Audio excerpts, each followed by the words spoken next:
प्यारे बच्चों, नमस्कार। मैं सूर्य प्रकाश, आदर्श विद्या मंदिर, माउंट आबू। आज संस्कृत की ऑनलाइन क्लासेस में एक बार फिर से आप सभी का स्वागत है। तो पिछली वीडियो में हमने षष्ठः पाठः सदाचारः इस पाठ का अनुवाद पूरा कर लिया था। 6 श्लोक है, 6 के 6 हमने पढ़ लिए हैं। इसका हिंदी अनुवाद भी कर लिया है।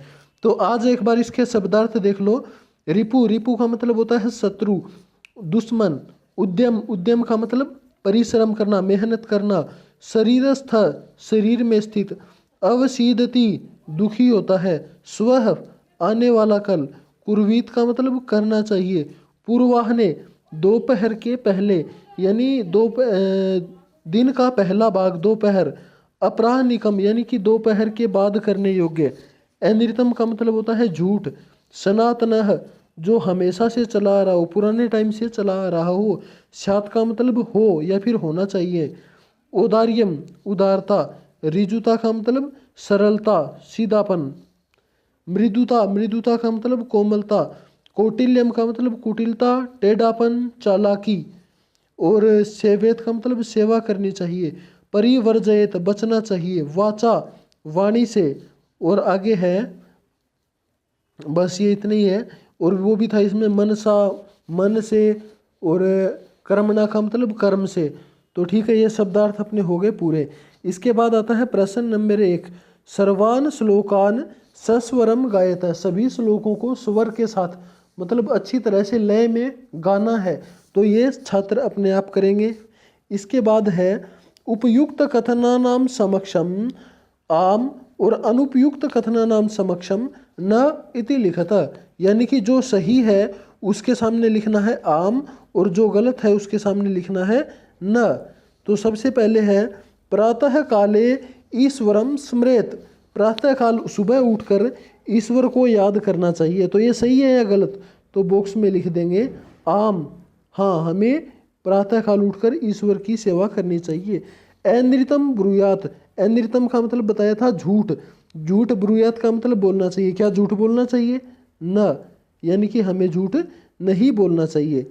इसके बाद में आगे है मनसा श्रेष्ठ जन्म सेवेत। मन से सज्जन लोगों की सेवा करनी चाहिए। तो तीसरे में आ जाएगा आम। तीसरे में आम, आम का मतलब हाँ।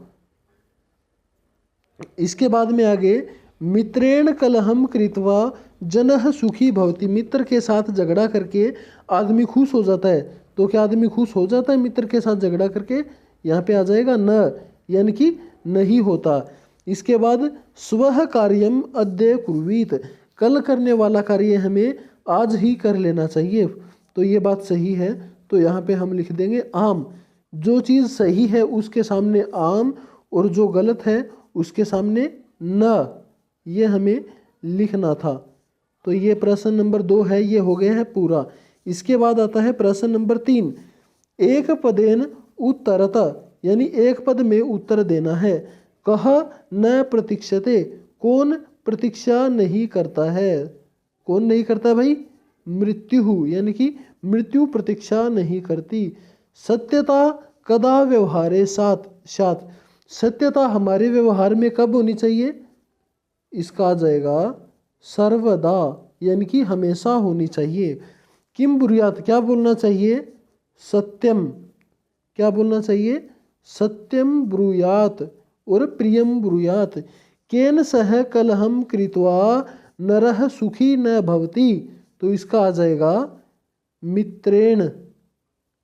मित्रेण कलहम कृत्वा जनः सुखी न भवति। अस्माकं शरीरे कह महारिपु तिष्ठति। हमारे शरीर में कौन सा सबसे बड़ा दुश्मन आराम करता है, कौन रहता है? तो इसका लास्ट का आ जाएगा आलस्यम। क्या आएगा? आलस्यम, यानी कि आलस्य नामक महाशत्रु हमारे शरीर में निवास करता है। हमारे शरीर में वो रहता है। पहले का हो गया, दूसरे का, तीसरे का, चौथे का ये हो गया, और पांचवे का ये हो गया। तो ये प्रश्न नंबर 3 भी अपना हो गया पूरा। इसके बाद आता है प्रश्न नंबर 4। रेखांकित पदानि आधृत्य प्रश्न निर्माणम कुरुत। जिसके नीचे अंडरलाइन है उसको बेस बनाकर, उसको आधार बनाकर हमें प्रश्न निर्माण करना है। यानी कि ये उत्तर दे रखा है, मृत्यु न प्रतीक्षते, मृत्यु प्रतीक्षा नहीं करती, ये उत्तर दे रखा है। इसका प्रश्न बनाएंगे, क्या बन जाएगा, मृत्यु प्रतीक्षा नहीं करती, यानी कि कौन प्रतीक्षा नहीं करती। तो यहाँ पे आ जाएगा कह न प्रतीक्षते, कह न प्रतीक्षते, कौन प्रतीक्षा नहीं करता। ठीक है, और लास्ट में बन जाएगा क्वेश्चन वाचक निशान लग जाएगा लास्ट में। ठीक है, कलहम कृत्वा नरः सुखी न भवति, इसमें कलहम को काट देंगे और कलहम की जगह पे आ जाएगा किम कृत्वा, किम कृत्वा नरः सुखी न भवति, क्या करके मनुष्य सुखी नहीं होता। अगर पूरा बनाएंगे तो किम कृत्वा नरः दुखी भवति, और लास्ट में आ जाएगा प्रश्नवाचक निशान, क्या करके मनुष्य दुखी हो जाता है। इसके बाद में है ग भाग, पितरम कर्मणा सेवेत, पिता की कर्म से सेवा करनी चाहिए।